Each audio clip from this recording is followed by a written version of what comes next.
All right, welcome guys. It's Nick with MarketMakersMethod.com, and I'm here to bring you quite an introduction, just so we have all the basic concepts, all kind of marked down, just so we understand before we actually get into all the curriculum in this course. So in this lesson, we're going to be covering everything from pips. So what is a pip? How do I calculate pips? How do I calculate them on my MT4 platform? And this is going to be very important just because you need to understand, your risk management and then your lot sizes and how much each pip is worth and etc.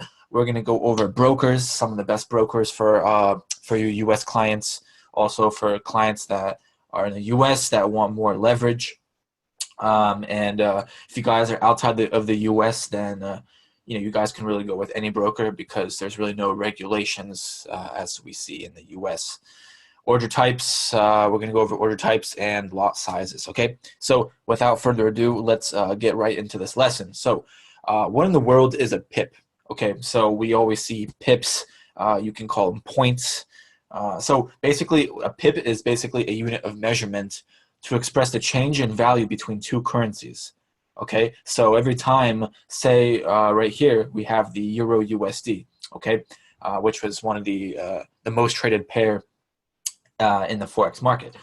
When we see the price change on the fourth decimal, on the fourth number, basically that's going to be one pip. So from 1050 to 1051, that is one pip. Okay, so a rise in value on the fourth decimal point for the US dollar is going to be one pip. And I'll show you exactly how to really easily just calculate your pips on the MT4 platform after this. So a pip is usually the last decimal place of a price quote. Now, this isn't always the case because on the USD Japanese yen pairs, basically one pip would be the second value. Okay, so they go out two decimal places only.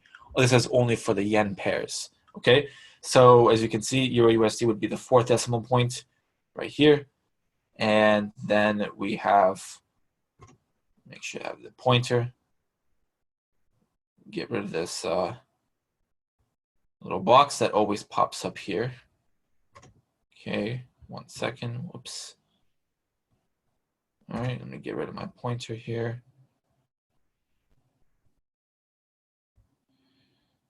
Here.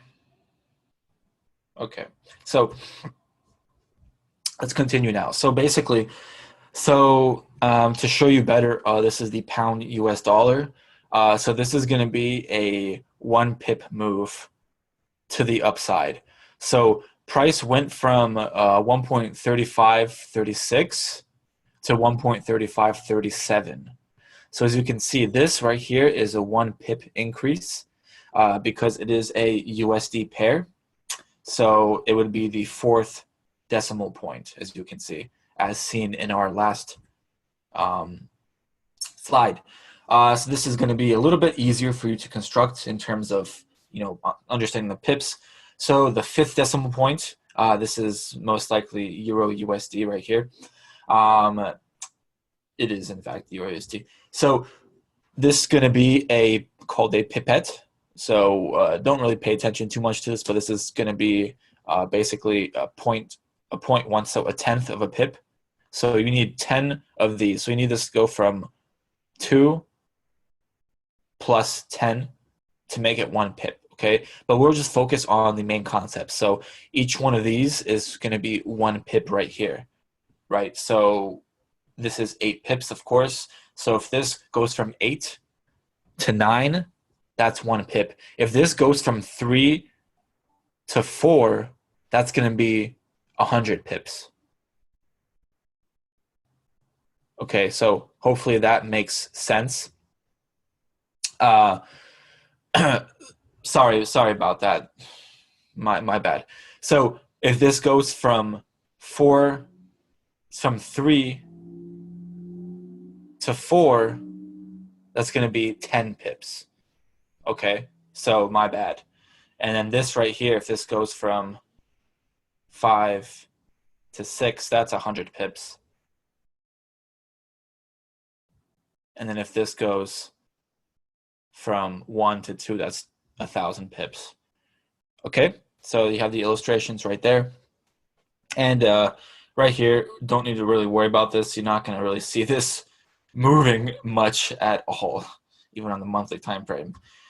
So what is a lot? Okay, so now that we've covered pips, which I'm going to show you how to calculate them, now we're basically going to be talking about what a lot is. Okay, so in the past, spot Forex was only traded in specific amounts called lots, okay?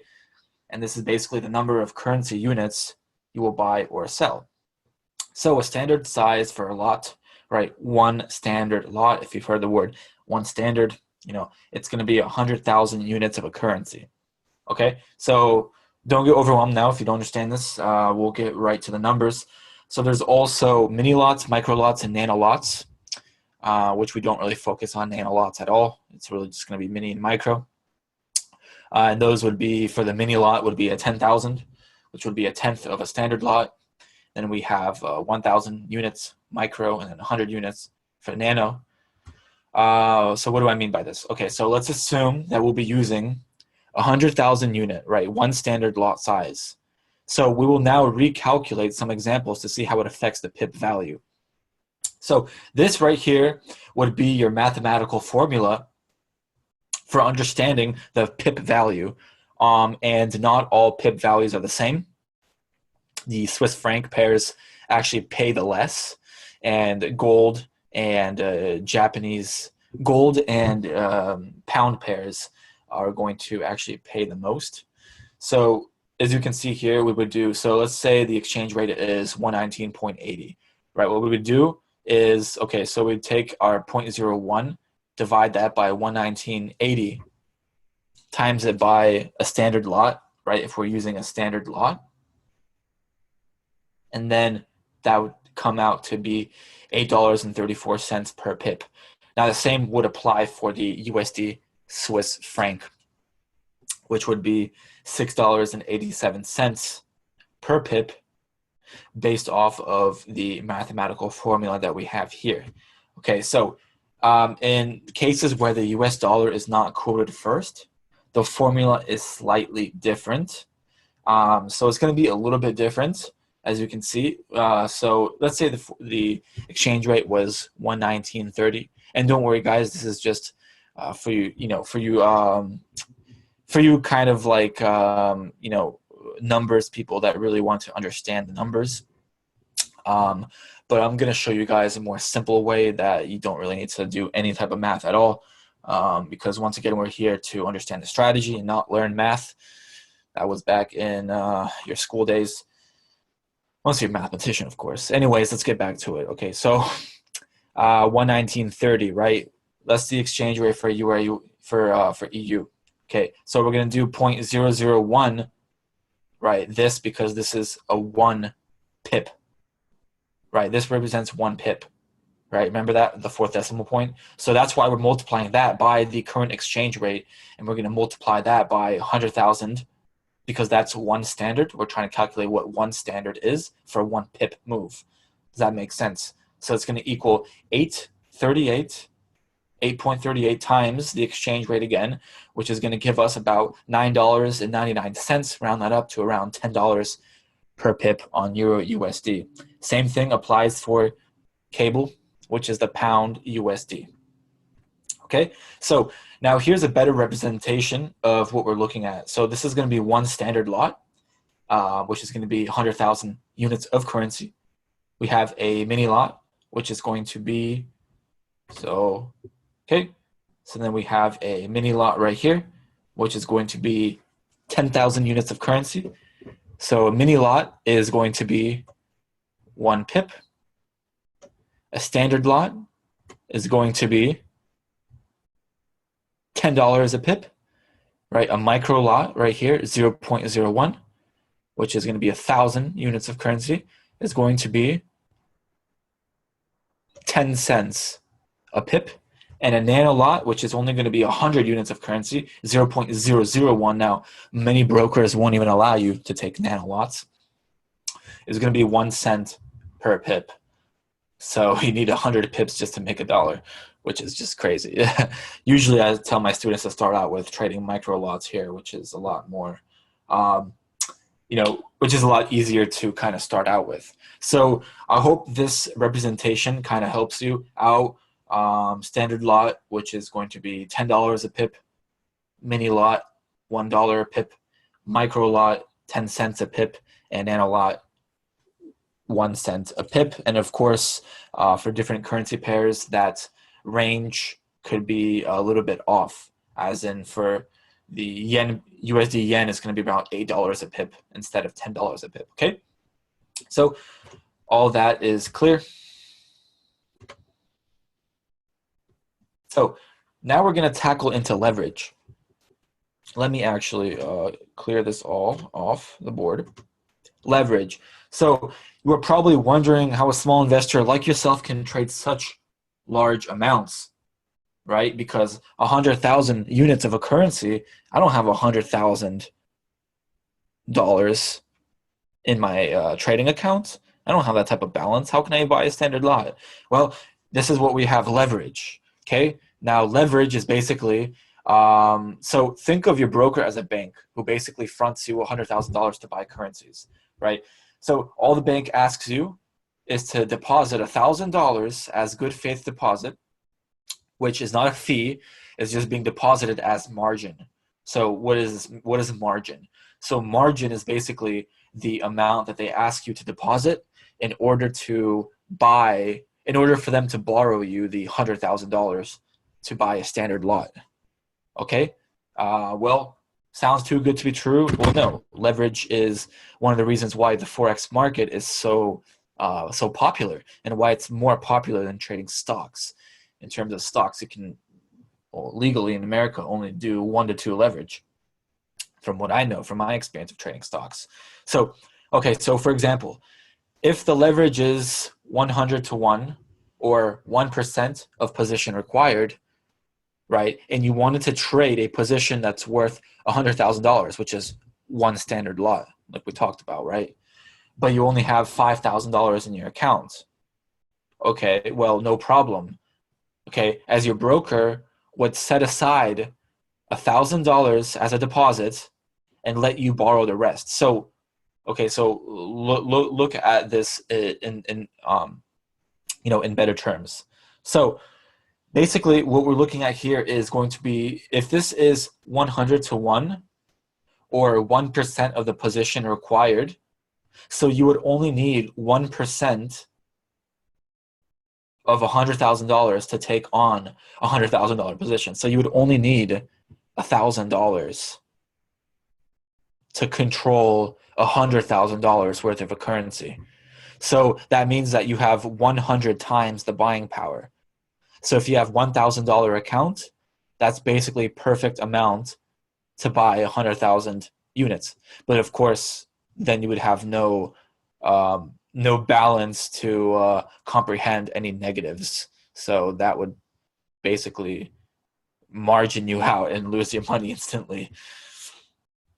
Then of course, any losses or gains will be deducted or added to the remaining cash balance in your account. That's what I mean by, so let's say all these conditions apply to your account, right? Let's actually say, this would actually be a perfect example, right? Because if you have $5,000 in your account, then basically all you would need to put down is $1,000, right? $1,000 times, right? Times, so $1,000. So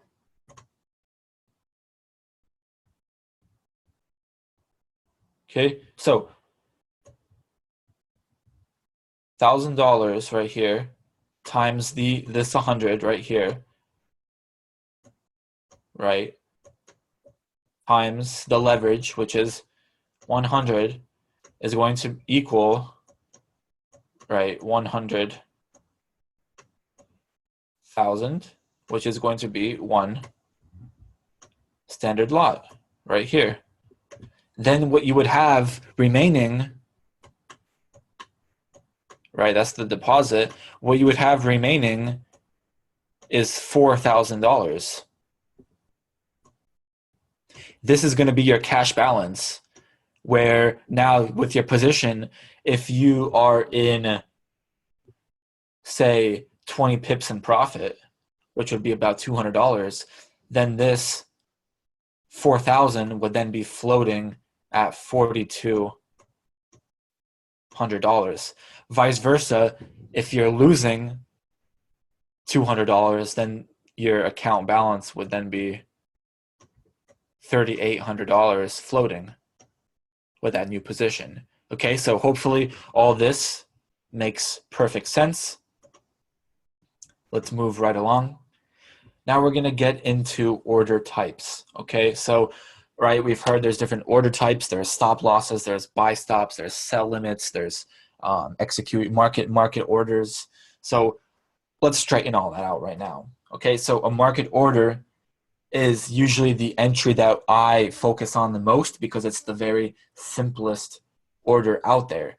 It's basically you're basically buying or selling at the best available price. So if you want to buy right now the Euro USD, you click buy and you buy instantly, or you sell and you click sell, you sell that pair instantly. So you basically click buy and your trading platform would instantly execute a buy order at that exact price. Okay, so that's very straightforward, very easy to understand. You're going to be using this order most of the time. Now for a limit entry order, so a limit entry order is placed to either buy below the market. So what you're going to do right here, so let's say this blue dot right here is where current price is. Okay, price is currently at this blue dot. But you think that price is going to spike down, say you like, okay, it's going to do a stop hunt low. So you're going to say it's going to do a stop hunt low 25 pips down. So you're going to already have a limit, a buy limit placed right here so that when price reaches here, it'll automatically get you in the market for a buy. And based off of, you know, how you created the order, you're going to have the stop loss and the take profits already set in that order. So very, very useful if you're projecting the stop hunts low, stop hunt high, and also very useful if you're not going to be in front of your computer and you want to get in to the order. Now a sell limit is the exact opposite. A sell limit is your basically this blue dot, you're currently at this price level and you expect them to say stop hunt high and drop. You say, okay, I think they're going to stop hunt 25 pips above where current price is. You set a sell limit here. If they come to that price, it'll get triggered and you're in the market for a sell. Okay, so hopefully all that helps out with the visuals as well. Now, a stop entry order. Okay, so let's move this. Okay, so a stop entry order. All right, so this is our this is going to be basically the opposite of the limit, all right, of the limit order entries. So what this is a stop entry order is an order placed to buy above the market. So if you're right here, right, if this right here is current price and you expect it to continue rising and you expect the bullish cycle to continue, simply all you're going to do is you're going to buy stop right here at this green line, and simply when price comes up to it, it's going to enter you in the market, and then if it continues going up, your position is in profit. Same thing for the sell stop. It's going to be you're right here, this is your current price for the sell stop, and you're saying, okay, I believe that there's going to be another level of drop in this bearish cycle. So what I'm going to do is I'm going to place a sell stop right here. And when price comes down here, it's going to get me in the market. And as it continues dropping, it's going to have me in profit. because I was right with my prediction with the levels of drop, because I trade market maker's method and I understand this stuff. All right. I just had to say that. All right. Let me clear these drawings now here. There we go. So moving right along, stop loss orders. So a stop loss order is a type of order linked to a trade for the purpose of preventing additional losses if the price goes against you. If the price goes against you. Why am I repeating this? Because please never trade without a stop loss. I don't care if you're George Soros or Paul Tudor Jones or Ken Griffin or some of the best hedge fund managers to live. Don't trade without a stop loss. Okay, so a stop loss is basically if you're entering in to a trade. Let me annotate this for you. Right, if current market price is right here. Let's say this is current market price, and you're looking to enter in a buy right here. Okay, so you entered in, boom, you entered in a buy. Let's green, you entered in a buy right here. Okay, you entered in a buy right here, and your stop loss, let's make the stop loss yellow for this sake. So, okay, so you entered in to, and the price will be black. So you entered into a buy right here, and okay, price is kind of, all right, awesome, I'm in profits. Then we had a nice bearish candle. Boom. You think it's gonna go up, and then boom, they spike down, and you're in the wrong direction because you bought right here. But the market, with their stop loss order, the stop loss would have gotten you out right here to prevent any further losses if this price continued tanking to the downside. So it's very, very important that you protect your equity this way with a stop loss, and vice versa. What we can do is if price decided, for instance, say price decided and it kept on rising, what you can do is you can then place your stop loss here in profit and secure equity just in case price reverses. This stop loss that you placed here in profit would have gotten you out right there, and you would have still made a profit regardless of where price falls. Okay, so now you can understand just how important a stop loss is. And I'm pretty sure I can have my buddy over here tell you more about the importance of a stop loss. This koala bear. Okay. So, all right, so I'm going to get into brokers now. 5 best Forex brokers accepting U.S. clients. Well, so from my experience right here, from my experience, I know Forex.com very well. They are a solid broker for U.S. clients if you want a very heavily regulated Forex broker. I use Oanda as well. They are very good, very heavily regulated in the U.S., and they're good.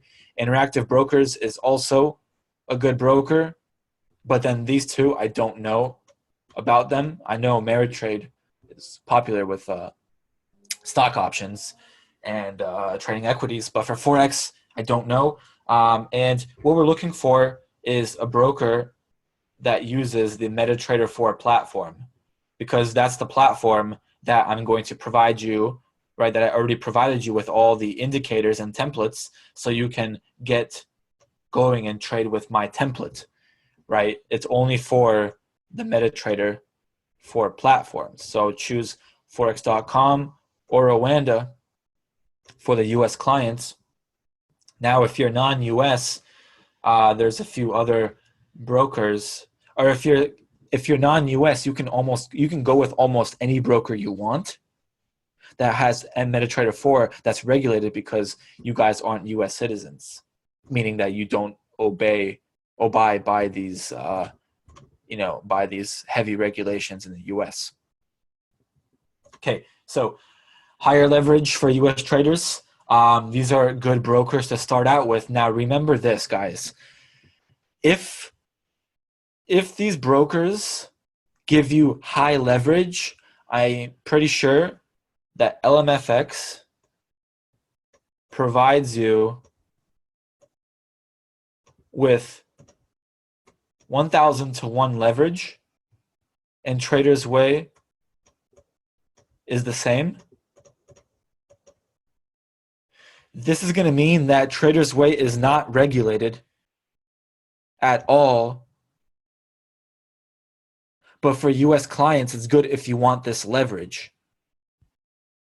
LMFX, I believe, is not regulated as well. I think they have some sort of regulation. Last time I checked, they didn't, but I think they do now. But they do still accept US clients, and they offer you 1,000 leverage, because for US traders, the maximum of leverage that you're going to get legally in the US is only 50. So imagine this. If you have a $1,000 account, you only have $50,000 of buying power, meaning that you can only buy 5 mini lots. But then you have no cash left over. So in reality, if you only have $1,000 and you have 50 leverage, you're only going to be able to really take 1 mini lot, which is just going to control 10,000 units, which is going to be about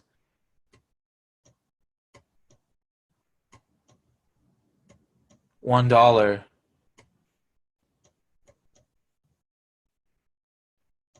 per pip. Okay? Hopefully all of you guys followed along with that. Now you can always do your own research on brokers as well, which I do recommend, which is obviously the best way to stay up to date with all the laws and regulations, because there's always some type of new broker that's always coming into the market.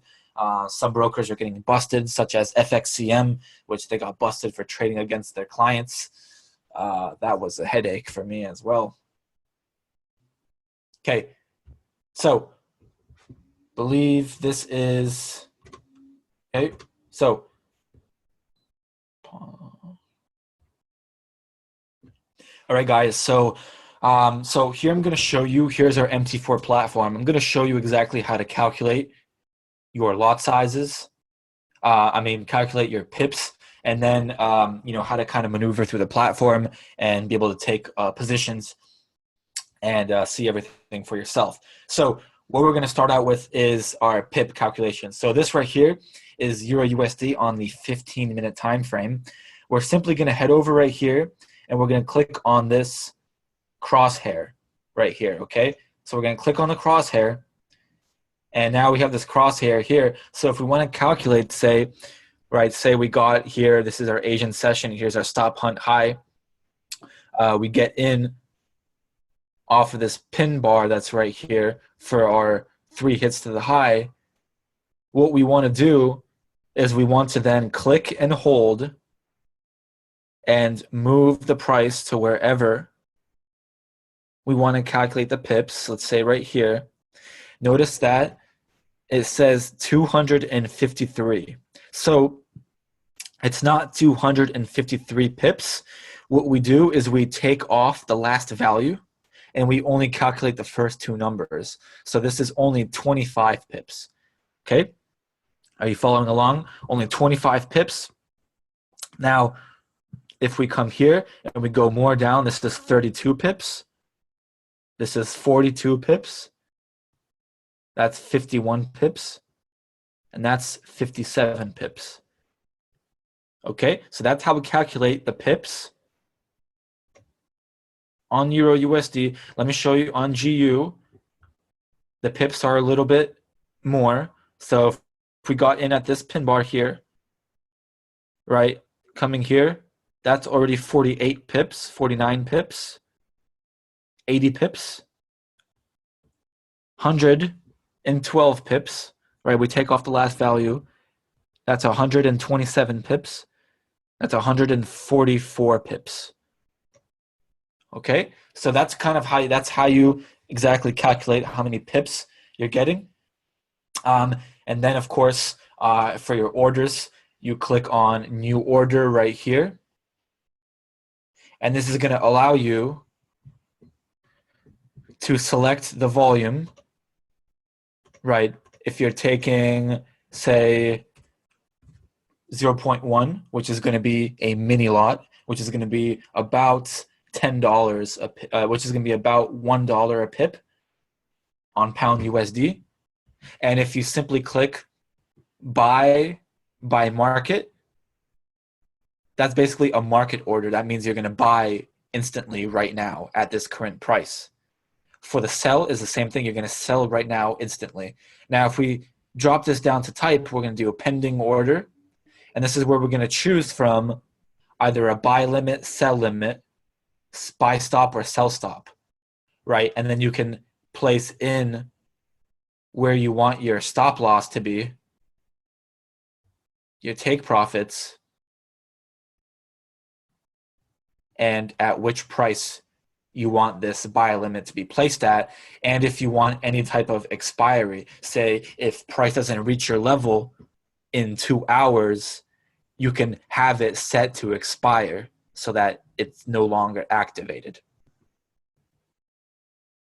Okay, so hopefully that helps. So that's going to wrap it up for this lesson. We went over pips, brokers, order types, and leverage. So we're going to kind of dive more into trading psychology and risk management as well, just to cover all the fundamental things that you must know as a trader before you even learn a strategy. Before you even learn any strategy, you must understand the fundamentals to stay in the game and treat trading like a business and not a hobby. Okay? All right, guys, it's Nick with MarketMakersMethod.com, and I hope to see you in the next lesson. Thanks. Bye.